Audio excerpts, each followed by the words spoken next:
We are doing this event in collaboration with the Jordan Center for Advanced Russian Studies, Advanced Study of Russian. And the director, I will take 2 seconds to introduce myself and the department, and then Professor Yanni Kotsonis will kind of talk a little about the Jordan Center. What this is part of is a program that Marion Nessel started. She's there, back there, founding chair of a department, a very interesting department. Those of you who don't know the department, a quick introduction. We have nutritionists, physiologists, biochemists. We have social scientists, number crunching, public health specialists. And we also have historian, somebody like me who's coming out of sociology, cultural studies, and an economist, and we just hired a political scientist. So it's a really interdisciplinary department that works to our advantage sometimes, that doesn't work at other times. And so that's still the challenge, and it's in fact a lot of fun. So this is by way of framing this presentation. This will be conversational, and as is the tradition with Feast and Famine, after Yanni's introduction of the Jordan Center and this program, we will in fact go around the room with a quick introduction and a couple of lines about yourself and your most recent project. And so Dara knows the audience, and that really then sets the stage for the conversation. Second thing, this is also by way of warning Dara, for instance, I don't know who Yuri Lotman is. That might be shameful. In a Russian studies program, but is not in nutrition, food studies, and public health. So you have to maybe introduce it a little, frame it a little, as to why Lotman is important, and the collection of menus, 1878-79, how we can frame it, and especially this particular 19th century St. Petersburg high society, so kind of a broader framing. With that, let me just end by saying my work is on immigrant and foodways, what changes, what does not, how does it matter to immigrants, which is what quantitative analysts classify as phenomenological study, which is not so much after objective truth, but maybe subjective truths, and the science of subjectivity. With that, I'm going to throw it to Yanni, and then we're going to come back and go around. Well, thank you for Sandhu. I have very little to say other than we're very happy to support any thought and talk about Russia across the university. This is a very well-established and vibrant program, one of the better ones we have at the university, and it's largely the kind of things the university likes to do, which is to take scholarly interest and bring them out into the public, to mix the disciplines. You guys do it so well that we're happy to be a part of that. The Russian Center does exactly that, the Jordan Center, which is, it will pick up on anything interesting going on across the university, and support it and stimulate conversations, because Russia is part of the conversation, not only when we have a geopolitical crisis. That's all. Thank you. Thank you. Thanks a lot. We'll do the introduction. We'll go this way. Michael Condell, I'm a food writer. The latest project was a book on street donuts. You finished that? It's out, yeah. It's out? Pardon? Yeah. No, Chicago Review Press. And tell about your upcoming project. Oh, I should I? Yes. I am also associate editor on a project that Dara headed, which is what's the latest title? The Oxford Companion to Sugar and Sweets. Okay. And it's going to be fat and beautiful. That's lovely. Yes. Okay, I'm Elizabeth Austin. I was a food editor for many years, and I published about 5 or 6 cookbooks, and right now I got 10 books, thank goodness.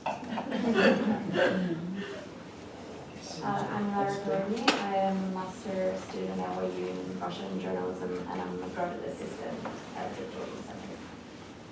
My name is Andy Coe. I'm a food writer, food historian, and I wrote a book on the American experience of Chinese food in the United States called Chop Suey. And my wife and I are now writing a book on, which is a culinary history of the Great Depression. Carol Evans. I'm a food historian and currently a contributing editor at Research Professional Magazine. My name is Beatrice Pilet.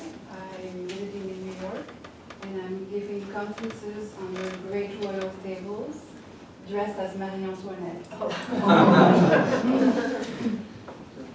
Laura.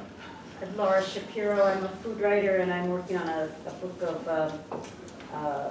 culinary biographies of women who did not have culinary careers. And I'm using food as a way to look at their lives. And Laura was the curator of the fantastic show Lunch at the New York Public Library. I am Bruce Grant from anthropology here at NYU. I work in Russia and the former Soviet Union. I'm Shane Figueroa. I am a PhD student in the food studies program at NYU, and I am doing my dissertation on a social history of school lunch in New York City in the post-war period. Sorry, which war? Post-war? World War II? Who asked that? Who's not a historian?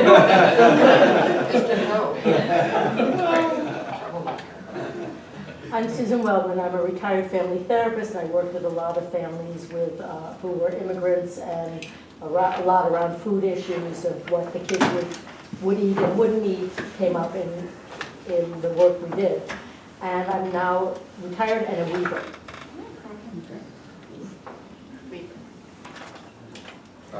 My name is Philip Campbell. I'm a freshman at NYU Stern, and Professor Yanni is my professor.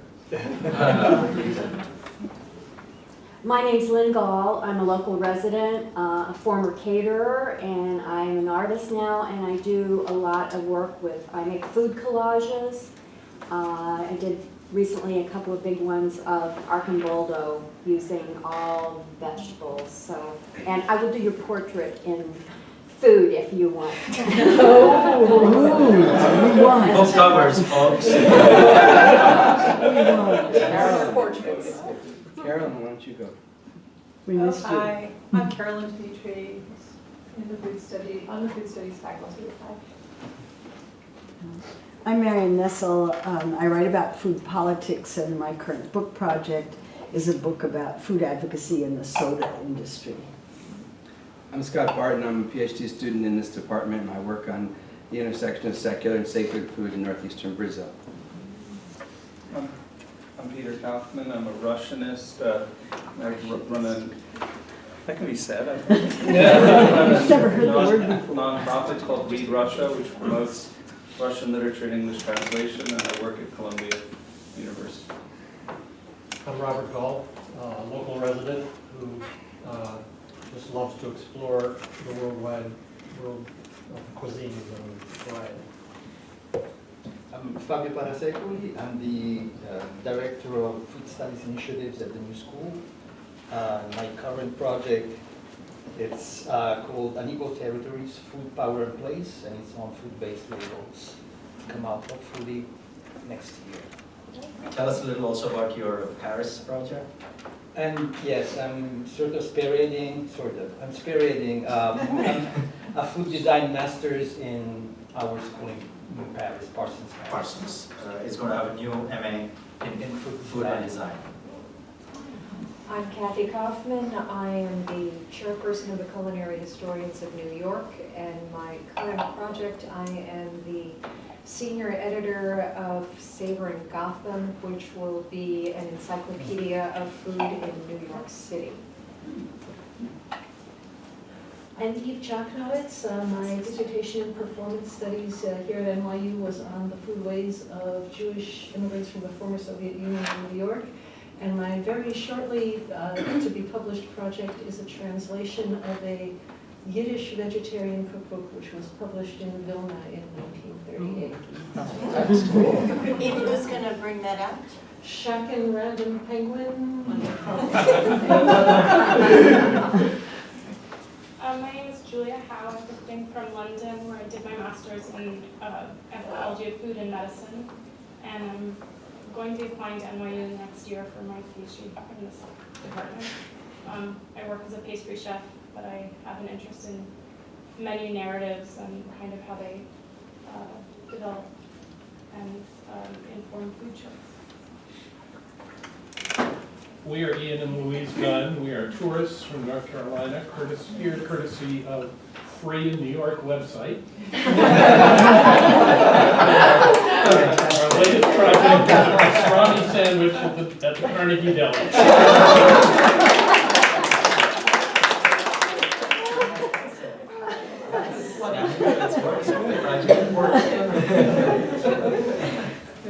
I'm Daphne Hirsch. I'm a visiting scholar in this department for this year, originally from the Open University of Israel, Department of Sociology, Political Science and Communication.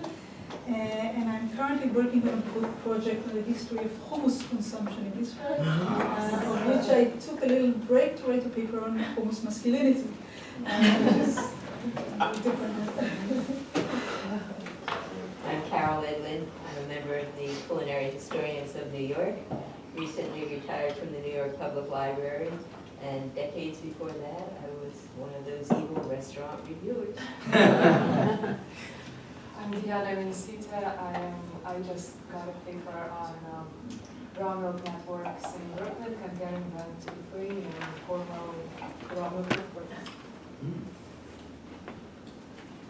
I'm Arlene Blake. I was with the James Beard Foundation for about 15 years, and now I work with Michelin.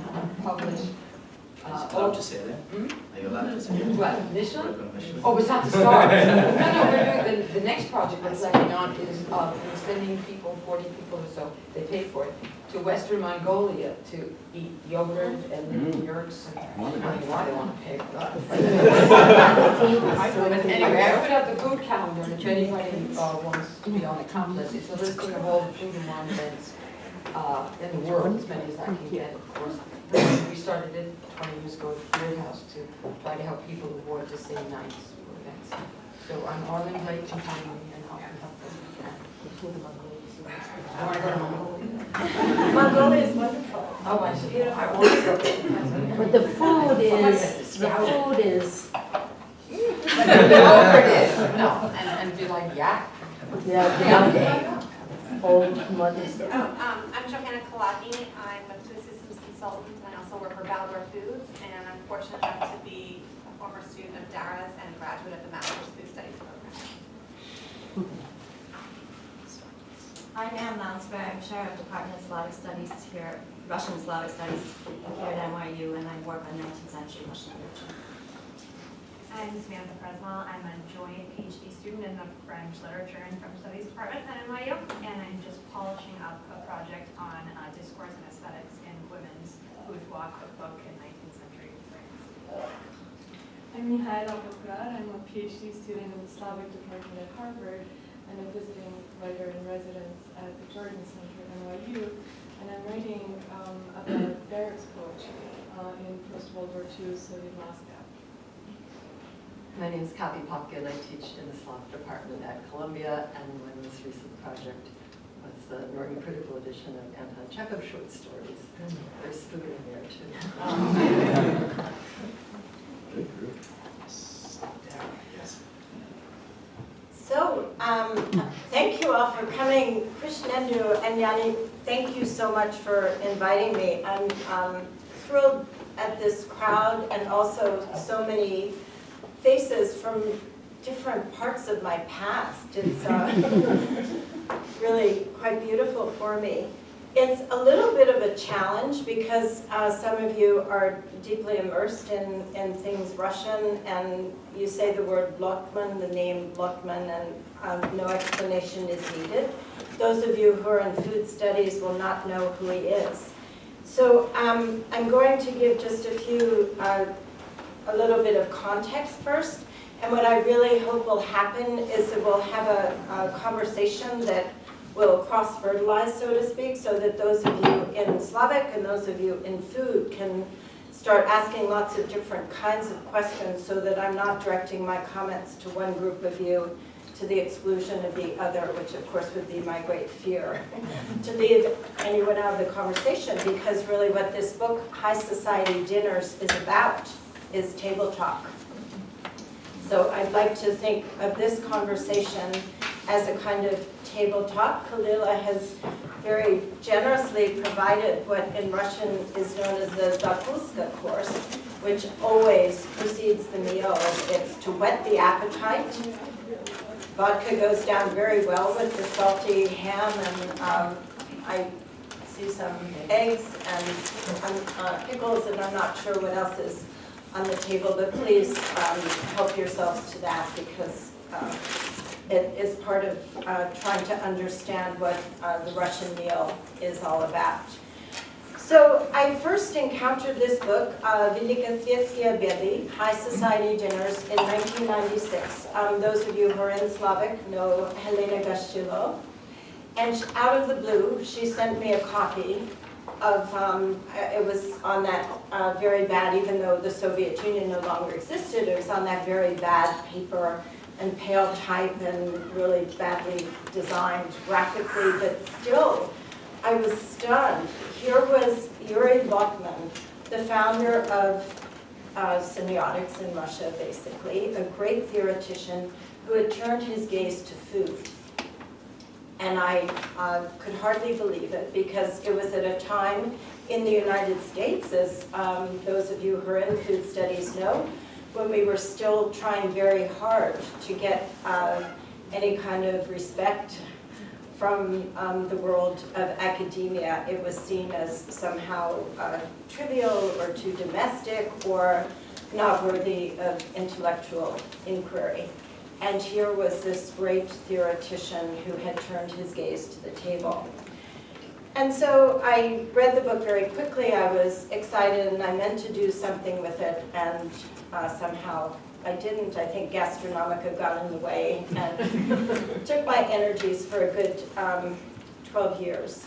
But Marion Schwartz, who is a very, very gifted translator, got in touch with me, I can't remember how many years ago, and she had seen an article in Saveur magazine, which is, you know, a mainstream food magazine, written by Anya van Bremsen. And I'm just dropping all these names so you'll see how entwined everything is.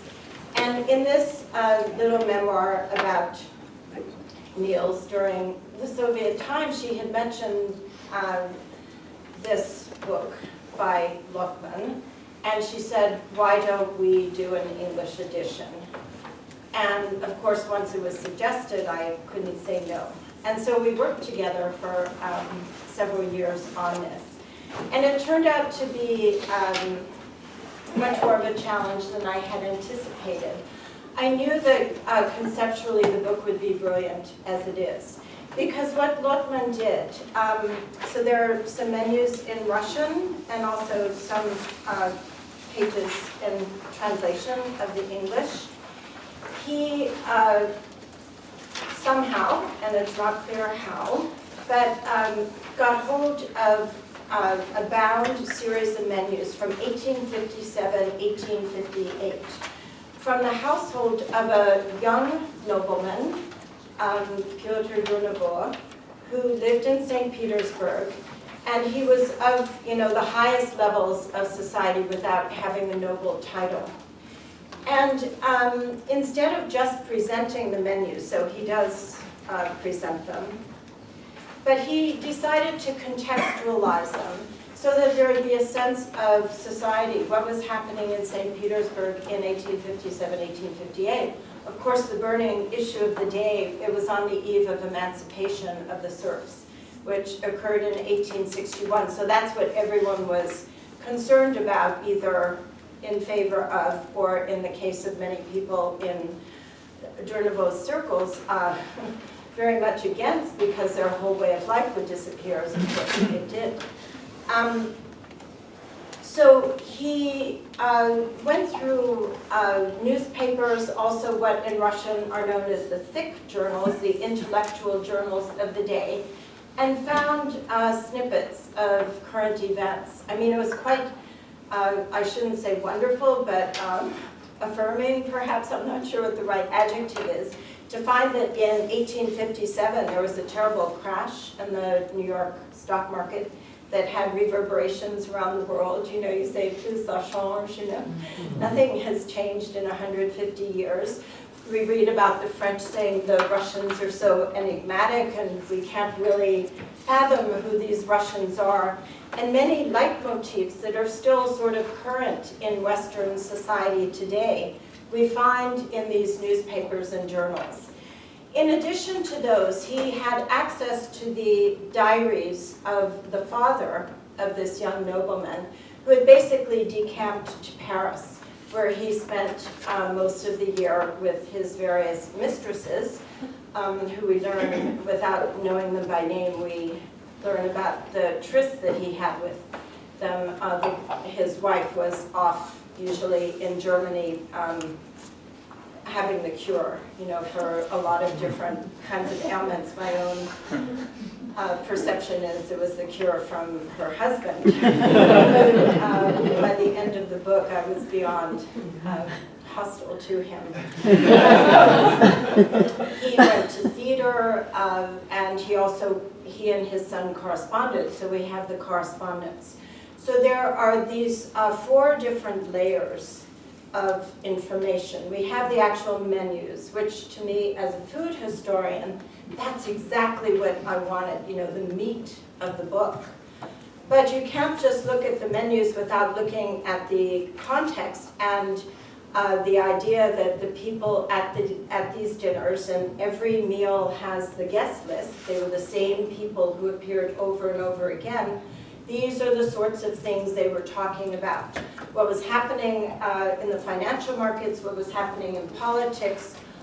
There's a lot of gossip. They were related to the Volkonsky family, which is one of the great noble families of Russia. And there was a lot of gossip about that. And there was a lot of talk about men's fashions. Most of the people at these dinners were male. There was one spinster who was always present, except when she was sick.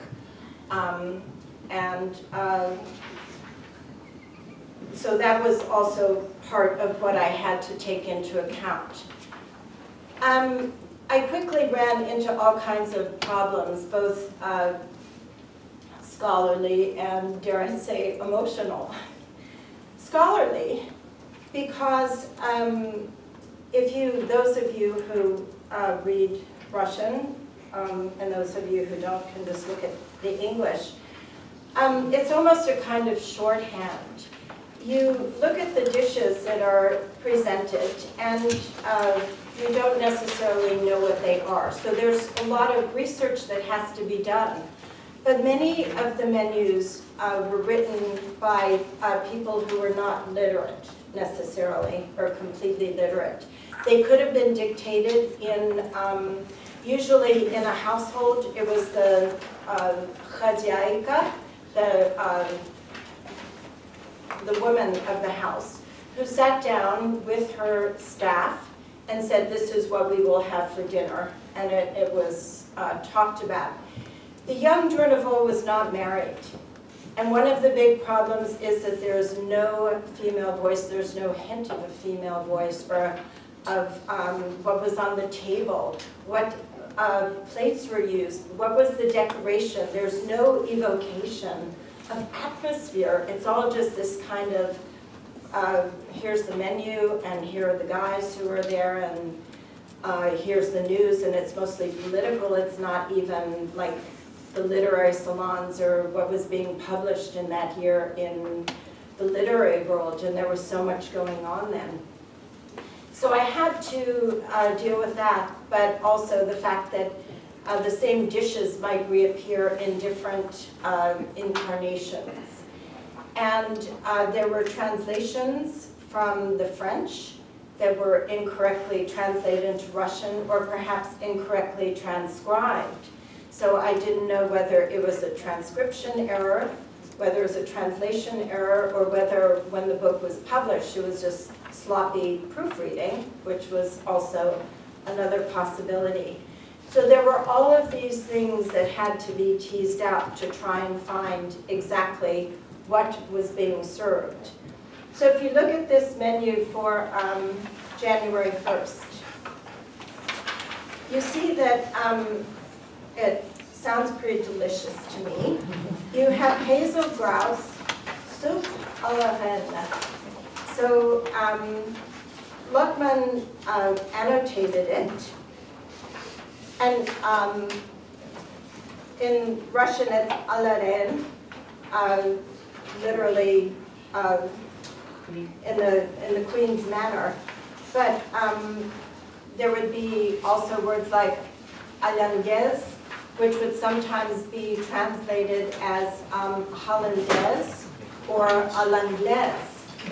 So again, you know, hollandaise is very different from a hollandaise sauce, and there was a lot of guessing that had to be done. But here, Lotman annotates it as of the Rhine, reinsky in the Russian, a soup of chicken or game thickened with flour. So throughout the book, there were these sorts of annotations. And that's where I started to have sort of emotional anxiety in senior college. Because here was the great Yuri Lotman, no question about it, one of the brilliant thinkers of the 20th century. And I don't think he ever stepped foot in the kitchen. He didn't have a clue how food was prepared. The word sauté, for instance, I mean, even those of you who aren't in food studies know that it refers to very quick preparation in a pan. And he would, in the Russian commentary, he used the word zharit, which can have, you know, 4 different meanings in Russian. It's always hard to figure that out. Anyway, but usually you can by context, but he uses that translation and says to do it for 4 hours. So, you know, what do you do with this? You don't want to say, this guy doesn't have a clue. You want to be respectful, and you want to be generous. But the truth was that the more I started going through the menus and the commentary, the more serious problems arose. And so it became a question not just of translating, but of actually trying to figure out what the original might have been. I early on got in touch with the woman who was his assistant, Yelena Pagassian, who teaches at the University of British Columbia, hoping that she would illuminate some of these things for me. And she very kindly answered my first 2 emails. And then she said, enough, you're on your own. And so what I thought was going to be, you know, a few, maybe 6 months work ended up being literally years. And then just as I was preparing this talk, of course, I looked on, I don't know, page 242, I was thinking which menus I should present to you, and I saw a mistake that I had made. So, you know, you just have to keep peeling things back, and I'm hoping that ultimately what is conveyed is a sense of what dining was in mid-century St. Petersburg among a very elite group of people. And I will tell you that very briefly, and then I'd really love to open it up to questions. I can, those of you who know me, know that I can keep talking and talking, but I always think it's more interesting to be able to respond to what you're thinking about. So if there's absolute silence, I will continue. But basically, the thing that struck me after having gone through nearly a year's worth of menus, and this is just the high season, from September through May, because in the summertime they all decamped to their summer residence, which was also in St. Petersburg, but I mean now it's very much part of the city, but it's on the outskirts where the air was a little bit better and not so fetid from the low-lying city itself.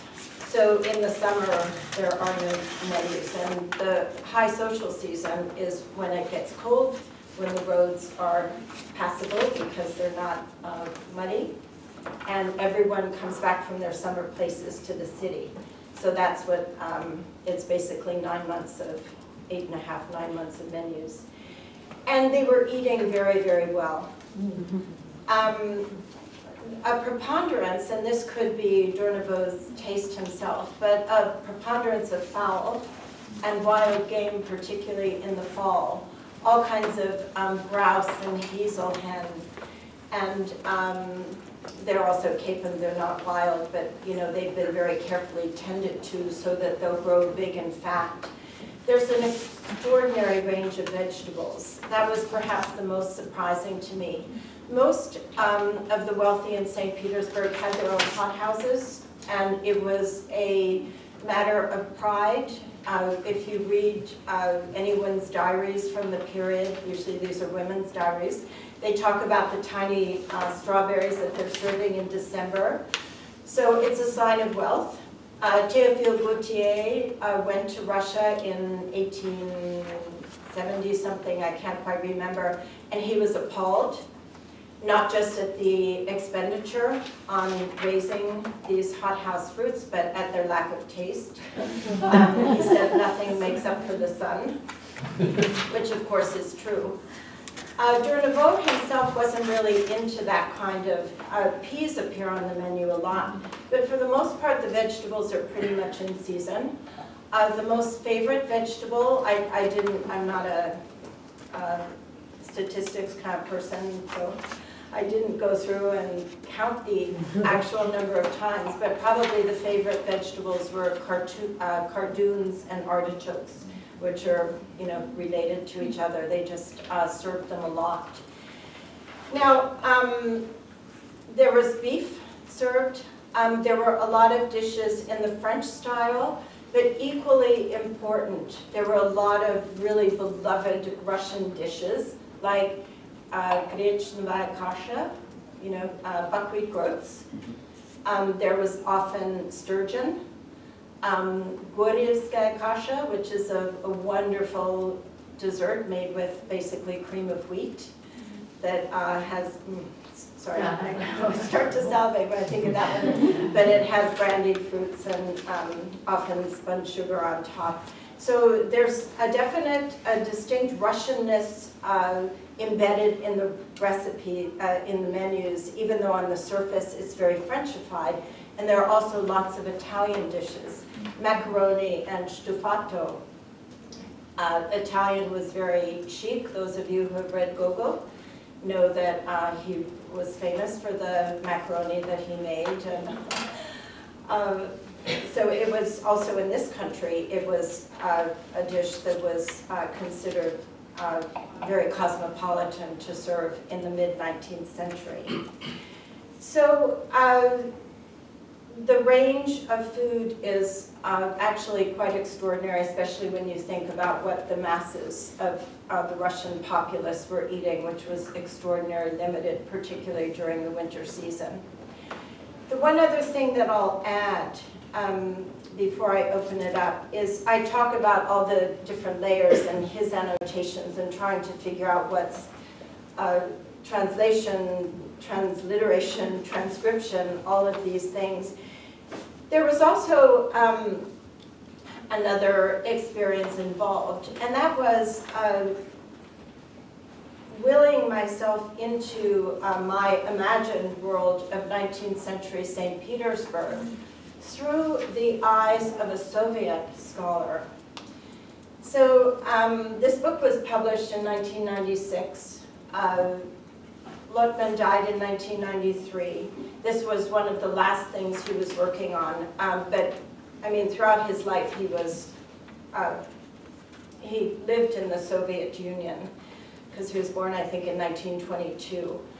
And he did not have an easy time. He wasn't allowed to get the PhD that he had wanted in Leningrad because of anti-Semitism in the immediate post-war World War II period, and ended up in Tartu, Estonia, which turned out to be a good thing because there was more political freedom, but he did not have an easy life and he didn't have abundant food everywhere.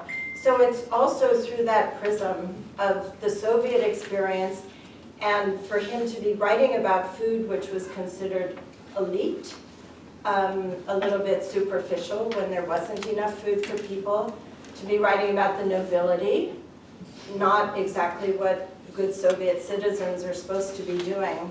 So there are those issues as well that inform the book. So those are my introductory comments, and I'd love to hear what questions you have and take it from there. So I'm very curious. I mean, this is a nice intersection of Soviet history setting and kitchen and domestic life. And particularly what you say about Lotman. So we both traveled to the Soviet Union, right? I mean, considered Lotman as a Soviet male never stepped foot in the kitchen to me is entirely unsurprising, but always shocking at the same time. So what was your emotional You don't realize here about my emotional life. You know, actually what it made me think about, and maybe this is because it's a book that I often teach, and it's a book that I really recommend to all of you in food studies, and those of you in Russian will know it. It's a very short, like 100-page book called Blockade Diary by Lydia Ginsburg. It's one of the great, unfortunately it's not in print, but you can still find it in English translation. She's one of the great literary critics of the 20th century. And she lived through the blockade of Leningrad, which lasted for roughly 900 days, which is always the number that's used, and over 1 million people died. And she has a passage in there that's just extraordinary, because she talks about N, who's her everyman, this Soviet man. Most of the men weren't in the city because they were fighting, but those who were there were intellectuals. And of course, they were above food. They wanted to eat it, but they didn't want to prepare it or demean themselves by going into the female domain, the kitchen space. But as soon as food became an issue and there wasn't enough, they took it on as an intellectual exercise. And they actually took on the cooking as an intellectual exercise, talking about exactly how much, if there was salt, exactly how much needed to be added and when. So that the kasha, if they had the kasha, again, a lot of this is hypothetical, would turn out perfectly, and they became the dominant figure in the kitchen. So in some strange way, I was connecting this with this is going to sound terrible, but you asked, sort of the appropriation of what women had been doing for so long, and then it got Lotman's imprimatur, like this is okay to talk about, for which I'm enormously grateful, and it's an amazing book, but that was part of my emotional reaction to it. But so, is there an introduction to the book that explains why you got into this? No. Out of the blue? There's a preface that was written by the man at the Pushkinsky Dom, the Pushkin house that had the archives that he drew on, saying that Lotman compiled these, and he wrote this wonderful book. There's nothing from Lotman's voice himself. I tried to find this out from Pagassian, and I said, how did these come into his possession? Also, I wanted to know what they looked like, because one of the big things in 19th century Russia among the elite was to collect the menus on beautiful cards and compile them into albums. And they were often engraved, and they were decorated, and this was a very chic thing to do. These were really working kitchen menus, which partly explains why the language is so distorted. And they were, badly bound and on bad paper, and it just wasn't any kind of presentation album. And she said that she didn't know where he got them. So that part was hard for me, because I don't like that kind of mystery. I don't know the answer to that. What did we know, if anything, about how the cooks were skilled and trained in this wide variety of cuisines? Okay, another difficult thing. He mentions the butler, and he mentions him by name, and he talks about him being, and Kalila mentioned that this was the moment in my introduction where I said that the butler was responsible for creating the zakuska table, which was often set up in a separate room, not even at the dining table, and you partook of that and the vodka, and then you moved in to dine seated.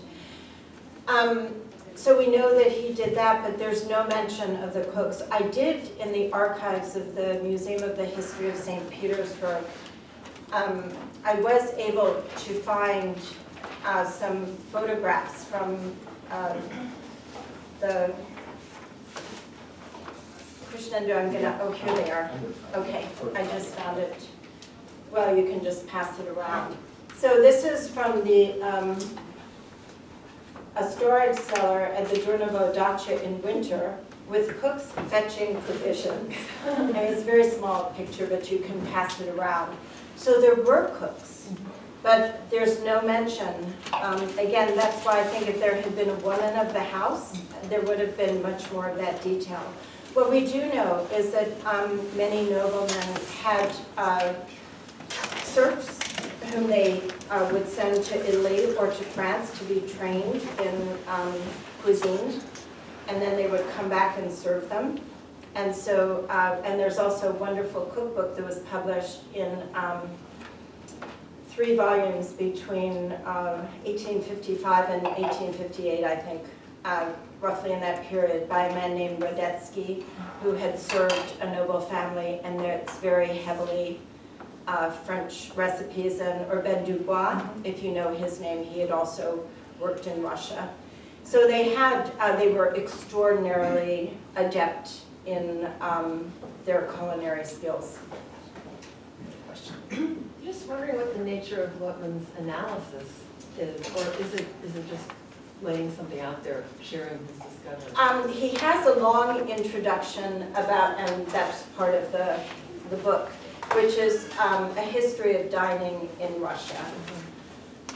But it's problematic. Is it cultural semiotics? Not enough of that.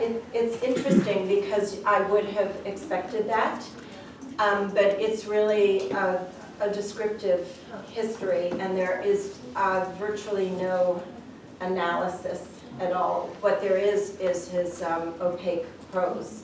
That, you know, when I first read it, I thought this is brilliant, and then when I read it to, you know, work through it for purposes of translation, this sentence doesn't make any sense at all. So no, he didn't really do any of his deep thinking on it, but he did present it.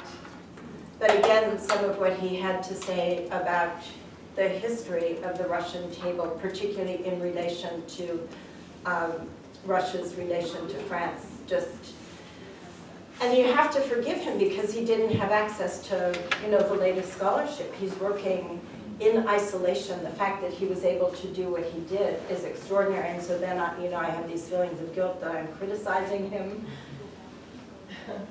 But yeah, there is 100 pages of introduction. Considering your other work on Russia, I wonder how representative this is of that cuisine and these menus are on what is happening in Moscow or even closer to the Caucasus and the kind of other regions of Russia empire. Well, it's quite interesting. One of the things I found when I was writing my own introduction, I wanted to, again, understand this milieu. And there was quite a distinct disjunction, I would say, between the way they were eating in St. Petersburg and the way they were eating in Moscow. I mean, there's always been this Moscow-Petersburg tension, which has sometimes been very fruitful. But the Muscovites were seen, you know, as more, as lower class, more vulgar, even those who had a lot of money, and they were eating much, much more. So they were the, you know, the Las Vegas eat-all-you-can buffet type, with meals that had many more courses than the restrained 4 to 5 courses of a St. Petersburg elite meal.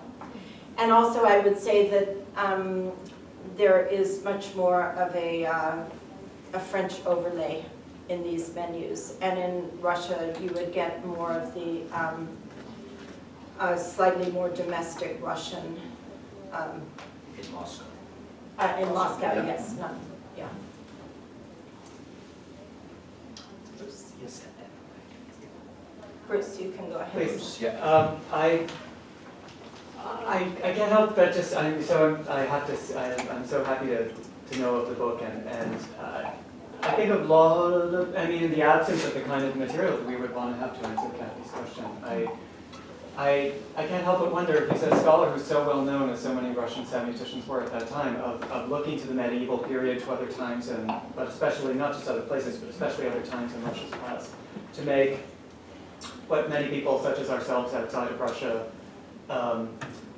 were able to take as kind of interpretations of modern Russian society, right? You would talk about the past, but you are often talking about the future, and many of his most famous essays go in that direction. And so I can't help but just ask in a playful way if you ever had the sense that he was doing this just because he was hungry or tired or, well, you know, Yannick, or angry. Could you take that book back for 1 second? I can do that. And I'll just read you the last paragraph of my introduction. Please. After I talk about the challenges of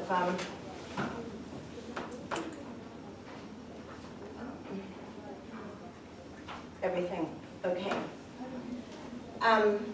So I say, despite the difficulties I've just enumerated very delicately, the problems we faced in translating and editing this volume pale in comparison to those facing Lotman. And then I talk about the hunger of the Soviet period, the fact that Russia's most well-known food historian, a man named Pashotkin, which is this wonderful name in Russian because it has to do with you know, eating. He was actually murdered mysteriously in the year 2000, and he had been labeled a dissident for doing a dissertation on tea. So, I mean, the whole enterprise of working on food history was quite fraught. So I mentioned him. So part of the difficulty of writing about food within the Soviet and early post-Soviet context was that in an era of poor provisioning and frequent food shortages, the study of food was considered elitist, irrelevant, and potentially subversive. And then when high society dinners appeared in 1996, it was genuinely groundbreaking. Lotman's recognition of the importance of the meal for understanding daily life shows how forward-thinking he was, especially since he appears to have been unfamiliar with the investigations into daily life and food practiced by the scholars of the Annales school in France.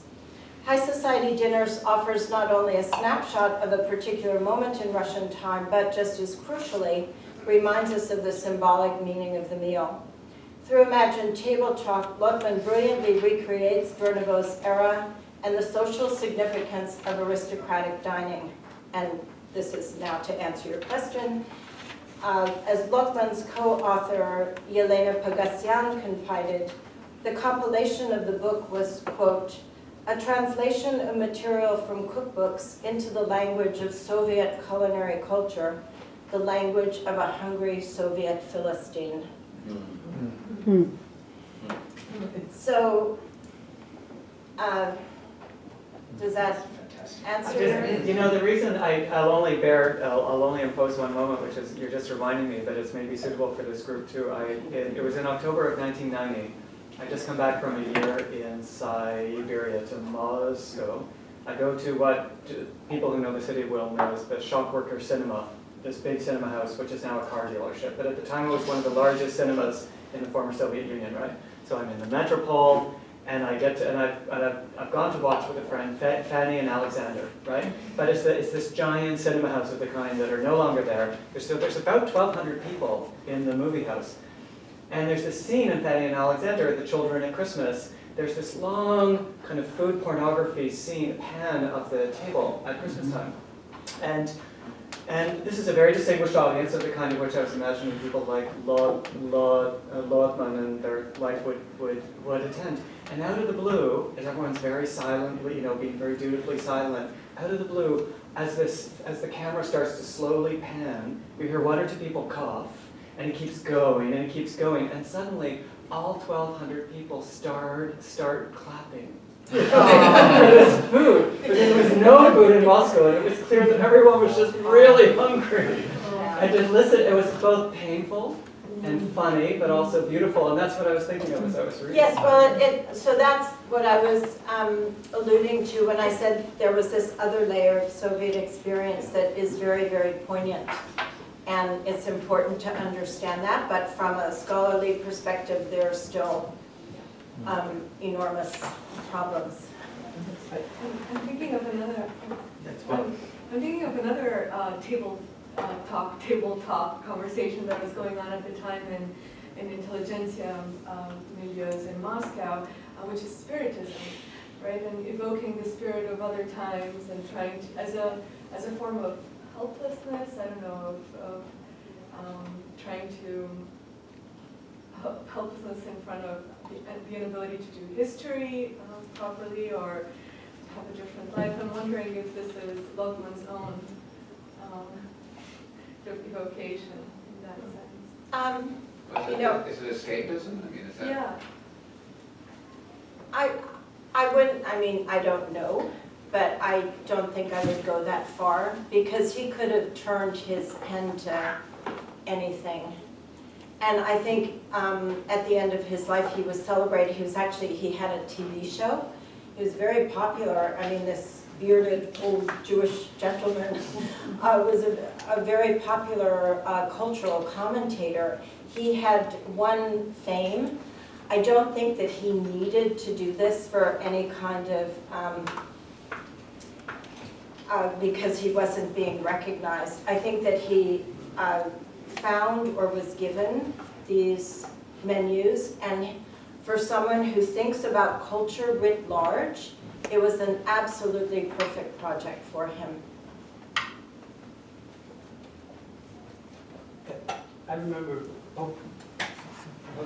I was reading Lotman in the first essays on the semiosphere, and when he introduces the concept of the semiospheres, he uses beef as a metaphor. He says, you can cut a beef into steaks, but then you cannot put back the steaks and have a beef back. But actually you can. He should have known that's exactly what's done with veal Barloff. You cut it into slices, you put duxelle in between, you add a little bit of sauce, and you put it back together. But go on. Besides the technical issue, I was surprised that he was using a food metaphor to introduce this concept of the difference between the semiosphere and the sign in a very sort of tangible way. Well, one of the wonderful things about this book is that you do have a very strong sense of the material. It's not off, it's not a semiotic or even structural analysis of the meal at all. It's a very different presentation that is quite straightforward and descriptive. Just this de novo was upper class but not nobility.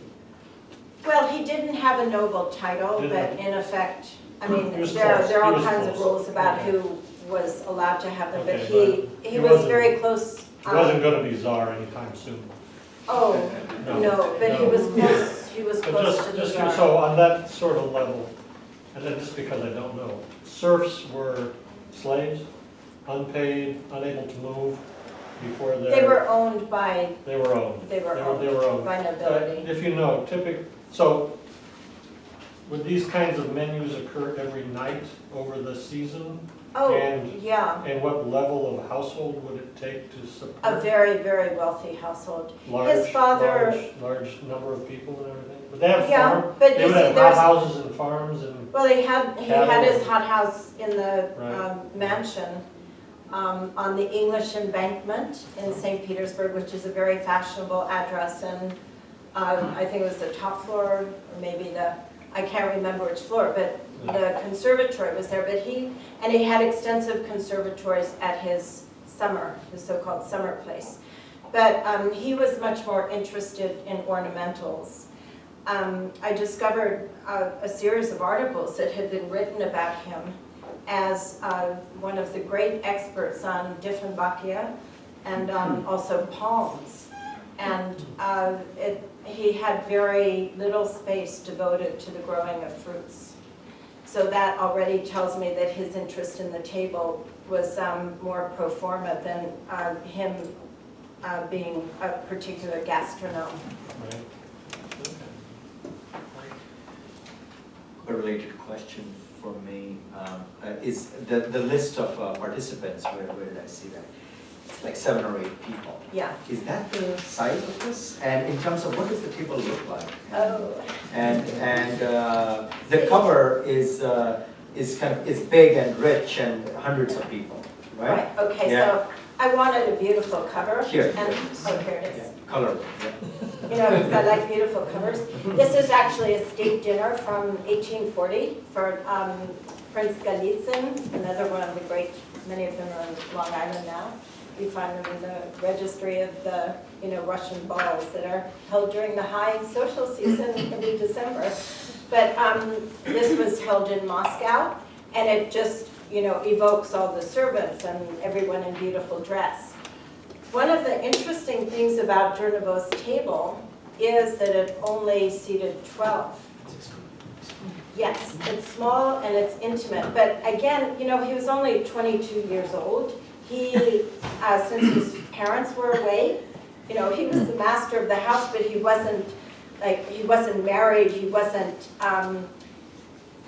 was living there and meals were being prepared and the same people come over and over. The doctor comes and, his financial advisor comes and then there are different cousins and guests, but it's not as though it's a lot of special, different invited people each time. And it's also very, very different from the late 18th century fashionable paradigm, which was something called the open table, that some of the old school nobility railed against. Zhebatov has a wonderful essay about how Russia is going to rack and ruin because all of these words have come in after Peter the Great westernized the company. All of these culinary words have come in from French, soup, sauce, and so there are good Slavic words for all these things, and also the custom of the open table,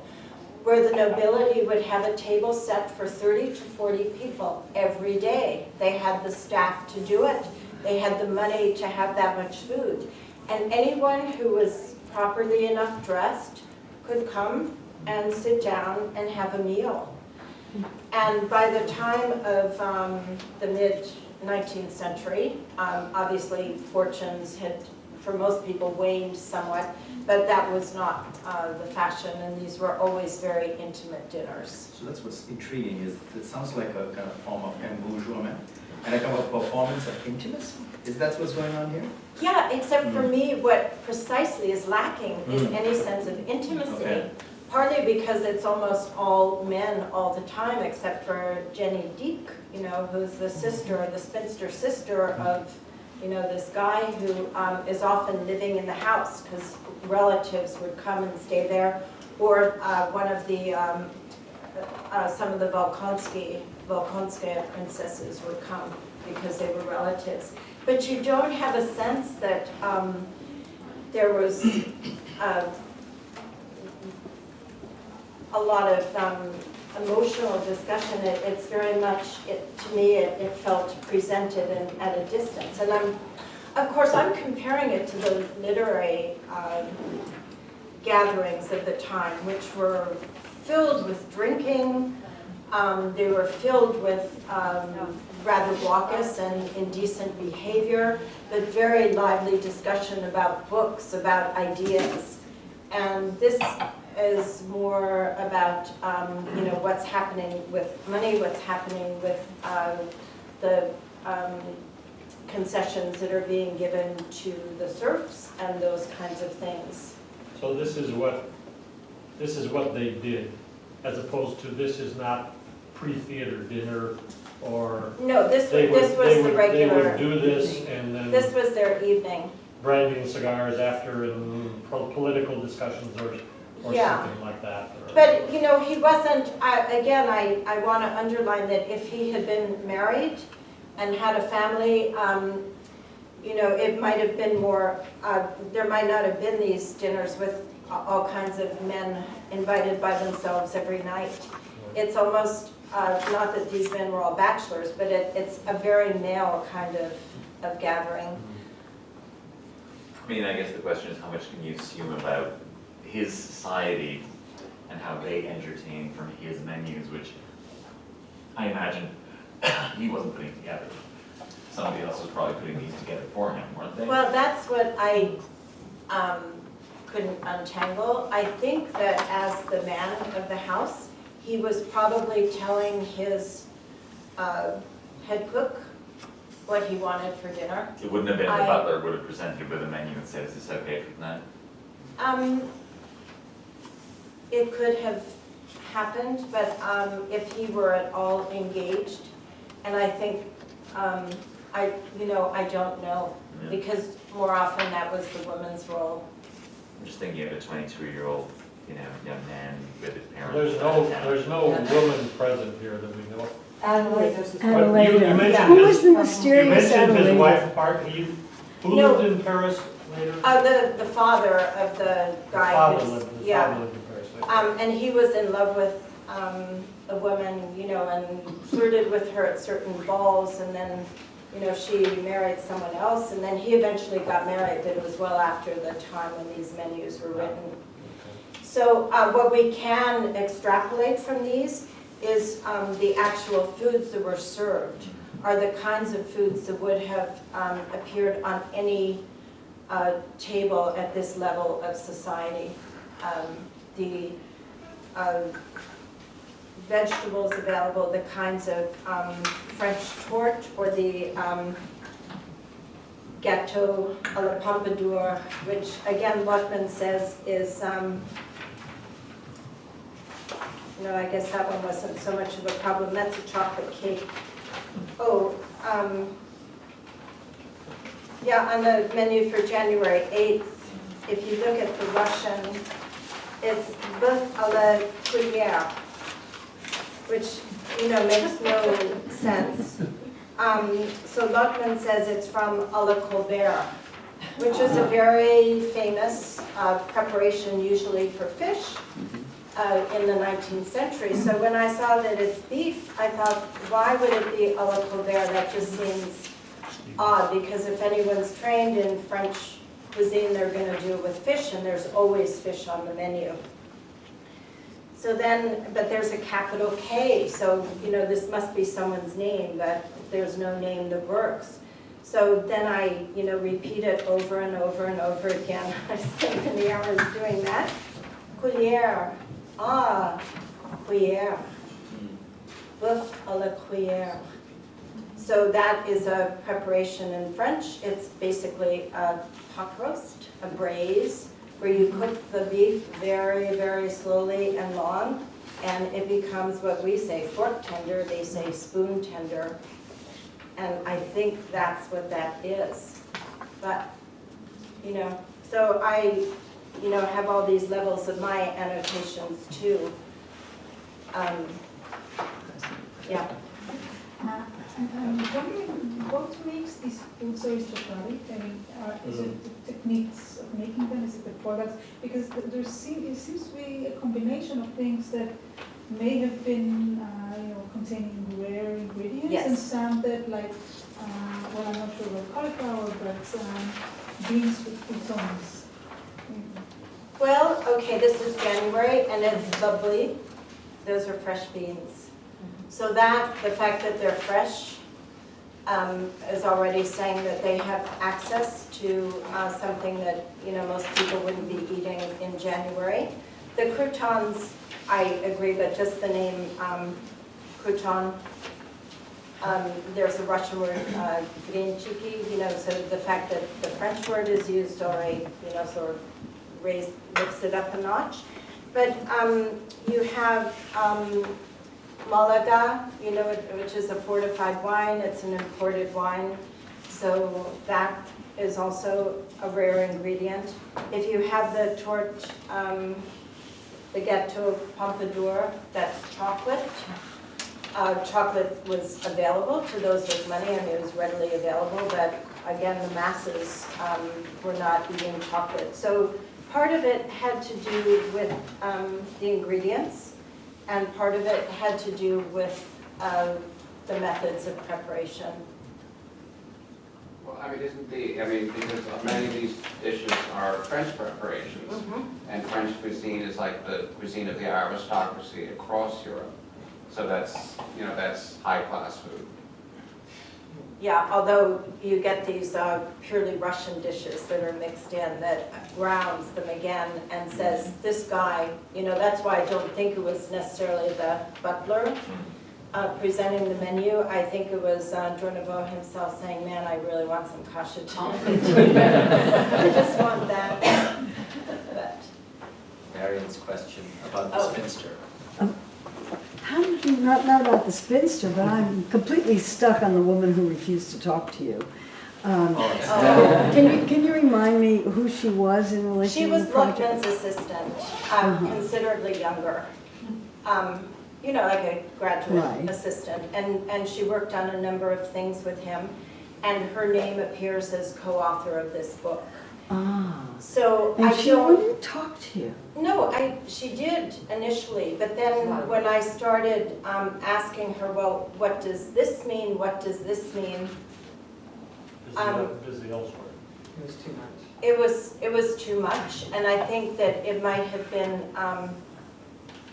embarrassing that there were so many mistakes in the book. She did, I mean, she was wonderful, and I was desperate to find out what these menus looked like because I needed to visualize them, and she did describe them to me, and that was invaluable. The other thing that I never was able to find out, even though I went to the Hermitage and to the Imperial Porcelain Museum and to Hillwood, and I, you know, went everywhere I could, I wanted to find which china he had on the table. Pictures that you have here of the china. That's me imagining what just standard Tsarist china. Well, yeah, a step up from standard, but that was me from the descriptions of the china that was moved at the end of May to the summer house. It was packed up and it had flowers on it, and so I looked at the different factories that were making patterns in that year, and I chose two that I liked. You, after all, have curated that show. So yes. And where are but, big you know, catalog. Yeah, but that's my. And where are the menus? Well, isn't that an interesting question? And how did he get them? Another interesting question. Yeah, They which appeared. was never. They appeared. Well, you have to understand that that part's not so strange in the Soviet Union. Things were always appearing and disappearing. And oh, yeah. You'd find these amazing discoveries and manuscripts. I mean, I have all kinds of manuscripts in Williamstown that people gave me that, you know, are extraordinary artifacts now that weren't necessarily seen as being particularly valuable then. So the fact that, you know, he's this famous cultural historian, it doesn't surprise me that he would have, someone might have given him these. They could have been in the bowels of the Pushkin house, where the diaries of the father were. And what's interesting is that for all of the sort of cobbled together aspect of the menus, the diaries of the father, you know, were bound in, I don't remember whether it was red Morocco leather or you know, mahogany, I can't quite remember. But they were gorgeously bound, and they're kept in the Pushkinsky Dom archive, partly because the father was a friend of Pushkin, and he actually wrote you know, some notes on Pushkin, and so there's that literary connection there. So they could have been part of one of the, they're called funds, one of the part of the holdings.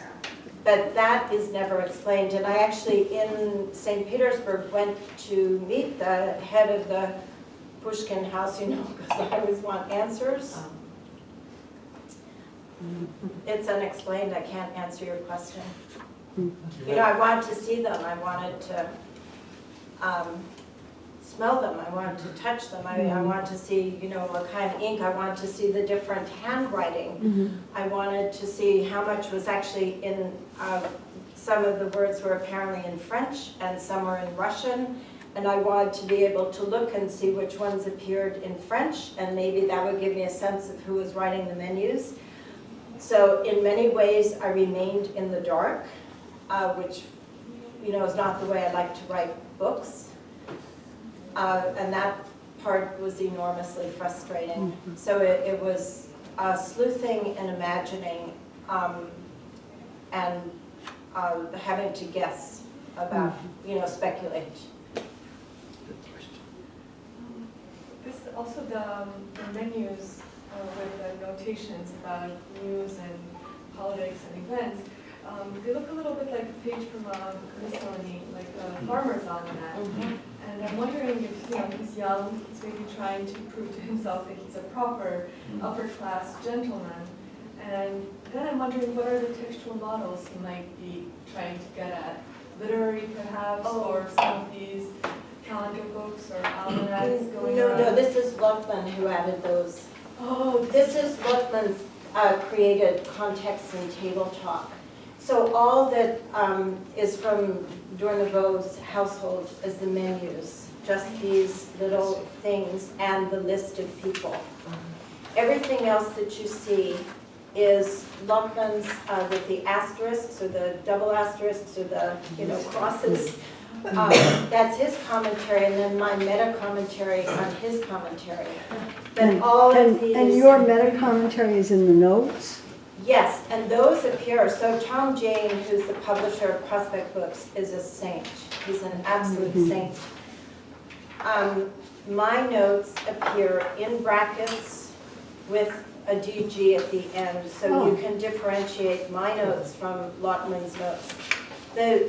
The different levels of commentary and how to typeset it were just extraordinary. And I didn't want everything at the back of the book because then nothing would make any sense. So unlike publishing today when all footnotes are at the end, he was so amazing and he put everything on the page.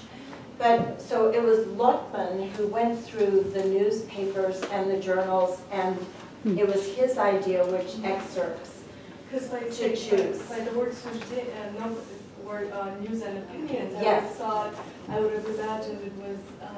No, that's all, and that's what's brilliant about the book, adding that. So that's the Novosti is Slushenia, and then there are excerpts from the father's diary about his, you know, trysts and all the plays that he went to see. And then there are letters from the father and the son back and forth. And so there are those three kinds of additional information to the book. Yeah, it was a total headache. It really was, because each one was a different feel for the language. So the Novosti is Slushenia, you know, that's just journalism. And then there would be the father in his very gossipy mode in his diaries, and then the son very almost subservient and very,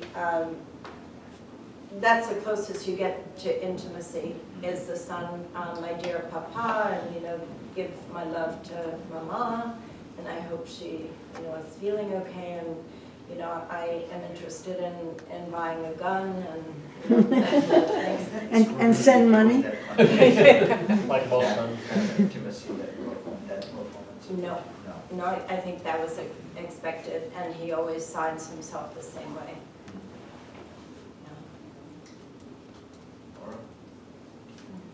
If you know, as an epilogue, you mentioned the serfs, this is 1857, and the Yeah. serfs were freed. 1861.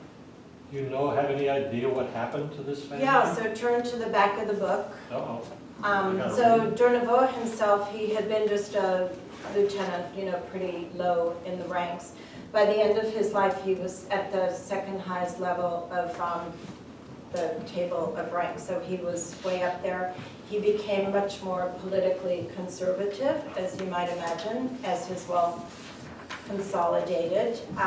He inherited the house on his father's death in 1860-something, I can't remember what year. And then, with the revolution, the house was nationalized. And at the back of the book, I actually found in the, which archive was it? I can't remember which archive it's listed there. I found a photograph of the Durnovo house in 1918, or 1922, where it's filled with snow. The roof is open. That it's collapsed, and all of these, this, I mean, to me, Dr. Zhivagovic. well, yeah, except that, it wasn't populated by, I don't think it became a communal apartment. It was just left to sort of molder, and then I think in 1927, there's a whole history by a woman called the English Embankment. I mean, she's not called the English Embankment. Is called the English Embankment, and it's a history of every single house. Really? Yeah, and so you can find out what happened to each house. In Russian? It's in Russian. I don't think it's been translated. I'm not going to translate that Read one. that paragraph.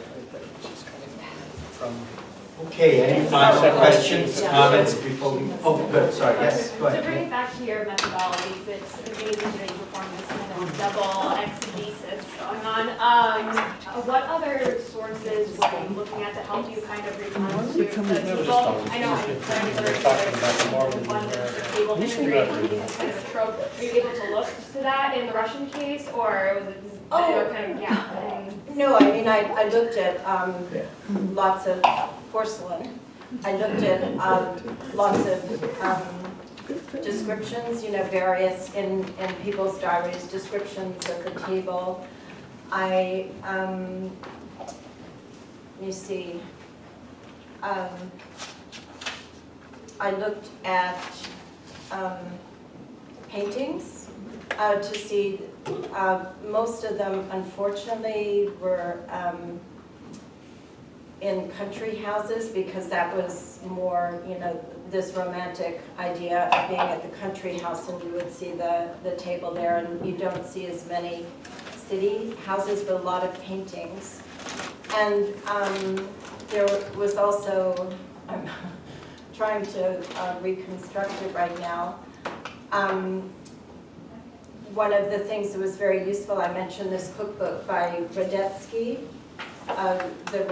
He had been a chef or a glorified cook in a noble house, and he has lots of descriptions of how the table is supposed to be set.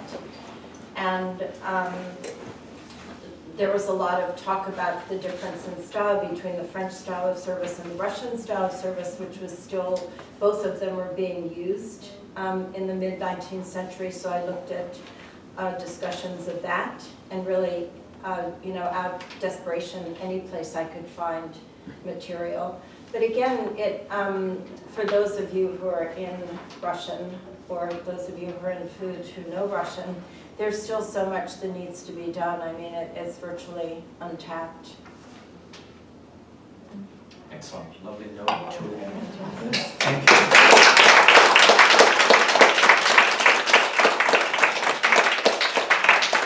Please find the opportunity to talk to her more informally and drink some more. Yeah.